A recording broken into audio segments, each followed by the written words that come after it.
Thank you. Senator Wright. Yes, thank you, Mr Acting Deputy President. I present the report of the Legal and Constitutional Affairs References Committee on court fees, together with the Hansard record of proceedings, minutes of proceedings and submissions received by the committee, and move that the report be printed. The question is that motion be agreed. Those in favour? Aye. Those against?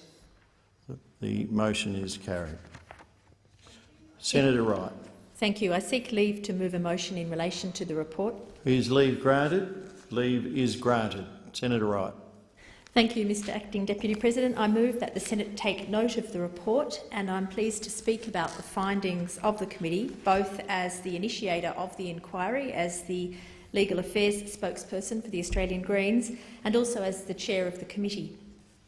The Senate, Mr Acting Deputy President, referred this matter to the committee on the 27th of February this year, and in moving for the inquiry I was responding to serious concerns I had heard from a number of individuals and organisations in the Australian legal community who were fearful that increases in federal court fees in 2010 and further significant increases in 2013 were creating a barrier to justice.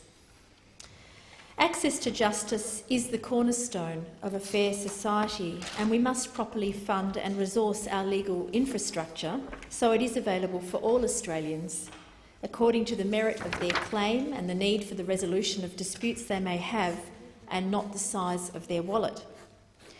Mr Acting Deputy President, we currently see a crisis in our legal system which is increasingly threatening this important aspect of our rule of law in Australia. We've had report after report that ordinary Australians, both those who are disadvantaged and indeed middle-income Australians, are being priced out of the court system because they can't afford legal representation and court fees. Recent reports indicate that half of all adult Australians will face a legal issue this year, and approximately 500,000 Australians will miss out on essential legal services every year. We know that community legal centres and legal aid commissions are struggling to meet demand, that waiting lists are increasing, and approximately 24% of people who sought assistance from these institutions in 2010 and 2011, for instance, were turned away.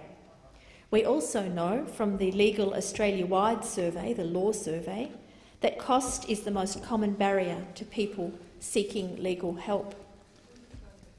It was against this backdrop, Mr Acting Deputy President, and the documented social ills that arise from unresolved legal issues — poor health, homelessness, financial troubles, poor mental health, unemployment and lost productivity — that I heeded the voices of legal stakeholders such as the Law Council of Australia, various community legal centres and even the outgoing Chief Justice of the Federal Court, Chief Justice Patrick Keane, who were raising concerns about the degree to which the federal government's federal court fee increases were exacerbating this